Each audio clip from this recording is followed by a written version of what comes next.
Welcome back to my YouTube channel. ഇനി ഞാൻ വന്നിരിക്കുന്നത് പീച്ചിങ്ങയും ചെമ്മീനും ഉപയോഗിച്ചിട്ടുണ്ടാക്കാൻ പറ്റുന്ന ഒരു കറിയുടെ റെസിപ്പി ആയിട്ടാണ്. ചോറിനൊപ്പം കഴിക്കാൻ പറ്റിയിട്ടുള്ള ഒരു അടിപൊളി കറിയായിരിക്കും ഇത്.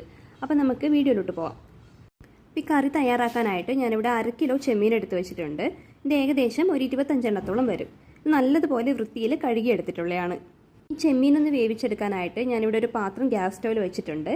അതിലേക്ക് നമ്മുടെ ചെമ്മീൻ ചേർത്ത് കൊടുക്കാം. അപ്പോൾ ഈ പാത്രത്തിൽ തന്നെയാണ് നമ്മൾ കറി ഉണ്ടാക്കാൻ പോകുന്നത്. ഇതിലേക്ക് 1/4 ടീസ്പൂൺ മഞ്ഞൾപ്പൊടി ചേർത്ത് കൊടുക്കാം. 1 ടീസ്പൂൺ മുളക് പൊടി ചേർത്ത് കൊടുക്കാം. ഇത് എരിവുള്ള വറ്റൽമുളകിൻ്റെ പൊടിയാണ് ചേർത്ത് കൊടുക്കുന്നത്. ഇനി ഇതൊന്ന് മുങ്ങി നിൽക്കാൻ പാകത്തിനുള്ള വെള്ളം ചേർത്ത് കൊടുക്കാം. അപ്പോൾ വെള്ളം ചേർക്കുമ്പോൾ നമ്മുടെ പീച്ചിങ്ങ കൂടെ വേവാൻ ആവശ്യമായിട്ടുള്ള വെള്ളം ചേർത്ത് കൊടുക്കണം. അപ്പോൾ ഞാനിവിടെ ഒരു 2 കപ്പ് വെള്ളമാണ് ചേർത്ത് കൊടുക്കുന്നത്. ഇനി ഇതൊന്ന് മീഡിയം ഫ്ലെയിമിൽ ഇട്ടതിന് ശേഷം മൂടി വെച്ച് വേവിക്കാം. മൂടി വെച്ച് വേവിക്കുമ്പോൾ ഇടയ്ക്കിടെ ഒന്ന് തുറന്നു നോക്കി പ്രോൺസൊക്കെ വെന്തോ എന്ന് നോക്കണം. അപ്പോൾ ഈ പ്രോൺസൊക്കെ ഒരു 1/4 ഭാഗം വേവായിട്ടുണ്ട്. ഈ സമയം നമുക്കിതിലേക്ക് പീച്ചിങ്ങ ചേർത്ത് കൊടുക്കാം. അപ്പോൾ ഞാൻ ഒരു മീഡിയം സൈസ് പീച്ചിങ്ങ ചെറുതായിട്ട് കട്ട് ചെയ്താണ് ചേർത്ത് കൊടുക്കുന്നത്. അപ്പോൾ ഇതിൻ്റെ തൊലി മാത്രം കളഞ്ഞാൽ മതിയാവും. ഉള്ളിലെ കുരു ഒന്നും കളയേണ്ട ആവശ്യമില്ല. തൊലി തന്നെ ഒരു 1/4 ഭാഗത്തോളം കളഞ്ഞതിന് ശേഷം ചെറുതായിട്ട് കട്ട് ചെയ്തിട്ട് ഇതിലേക്ക് ചേർത്ത് കൊടുക്കാം.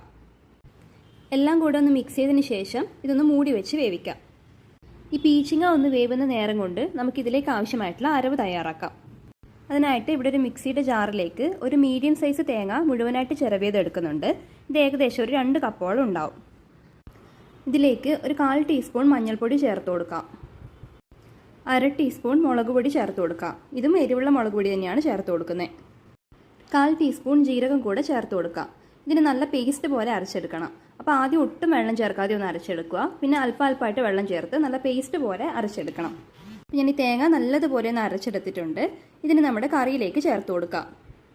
ഈ പീച്ചിങ് ഒന്നും വേവാൻ ഒരുപാട് സമയമൊന്നും വേണ്ട. നമ്മുടെ ഈ തേങ്ങ ചേർക്കുന്ന സമയത്ത് തന്നെ ഈ പ്രോൺസും അതുപോലെ തന്നെ പീച്ചിങ്ങും ഒക്കെ ഏകദേശം മുഴുവനായിട്ട് വേവായിട്ടുണ്ടായിരുന്നു. ഈ തേങ്ങ ചേർത്ത് കഴിഞ്ഞാൽ ഇതിലേക്ക് ആവശ്യത്തിന് വെള്ളം ഒഴിച്ചു കൊടുക്കാം. നിങ്ങൾക്ക് എത്രയാണോ ഗ്രേവി വേണ്ടേ അത്രത്തോളം വെള്ളം ചേർത്ത് കൊടുക്കാം. എല്ലാം കൂടെ ഒന്ന് മിക്സ് ചെയ്ത് കൊടുക്കാം. ആവശ്യമായിട്ടുള്ള ഉപ്പ് ചേർത്ത് കൊടുക്കാം. അതുപോലെ എരിവ് നോക്കി ആവശ്യമാണെങ്കിൽ അല്പം മുളക് പൊടി കൂടെ ചേർത്ത് കൊടുക്കാം. തേങ്ങയുടെ പച്ചമുളകൊക്കെ മാറി നല്ലതുപോലെ വേവാനായിട്ട് ഒന്ന് മൂടി വെച്ച് വേവിക്കാം. അപ്പോൾ മൂടി വെച്ച് വേവിക്കുമ്പോൾ പകുതി മാത്രമേ മൂടി വെക്കാവൂ. തേങ്ങ ഒക്കെ നല്ലതുപോലെ തിളച്ച് വരും. അപ്പോൾ തിളച്ച് മറിയാനുള്ള ചാൻസ് ഉള്ളതുകൊണ്ട് പകുതി മാത്രം മൂടി വെച്ച് വേവിക്കാം.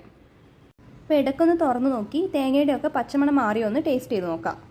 ഈ തേങ്ങയുടെ ഒക്കെ പച്ചമണമൊക്കെ മാറി നമ്മുടെ പ്രോൺസും അതുപോലെ തന്നെ പീച്ചിങ്ങും എല്ലാം നല്ലതുപോലെ വേവായിട്ടുണ്ട്. ഉപ്പും എരിവും എല്ലാം നല്ല കറക്റ്റായിട്ടുണ്ട്. ഇനി ഇതിലേക്ക് നമുക്ക് ഒരല്പം കറിവേപ്പില ചേർത്ത് കൊടുക്കാം. ഇനി കറിയിലേക്ക് ഒന്ന് താളിച്ച് ചേർക്കണം. അതിനായിട്ട് ഞാനിവിടെ ഒരു പാത്രം ഗ്യാസ് സ്റ്റൗവിൽ വെച്ചിട്ടുണ്ട്. ഇത് ഫുൾ ഫ്ലെയിമിൽ വെച്ചതിന് ശേഷം ഒരു 1.5 ടേബിൾ സ്പൂൺ വെളിച്ചെണ്ണ ചേർത്ത് കൊടുക്കാം. എണ്ണ നല്ലതുപോലെ ചൂടാവുമ്പോൾ 1/2 ടീസ്പൂൺ കടുക് ചേർത്ത് കൊടുക്കാം.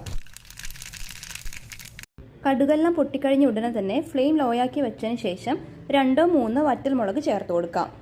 വറ്റൽമുളക് ചെറുതായി ഒന്ന് കളർ മാറി തുടങ്ങുമ്പോൾ ഒരു 10 ചെറിയുള്ളി ചതച്ചത് ചേർത്ത് കൊടുക്കാം.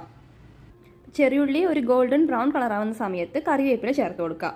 എല്ലാം കൂടെ ഒന്ന് വഴറ്റി കൊടുത്തതിന് ശേഷം ഫ്ലെയിം ഒന്ന് ഓഫ് ചെയ്ത് കൊടുക്കാം. അപ്പോൾ നമ്മൾ ഈ താളിച്ചത് ഈ കറിയിലേക്ക് ചേർത്ത് കൊടുക്കാം.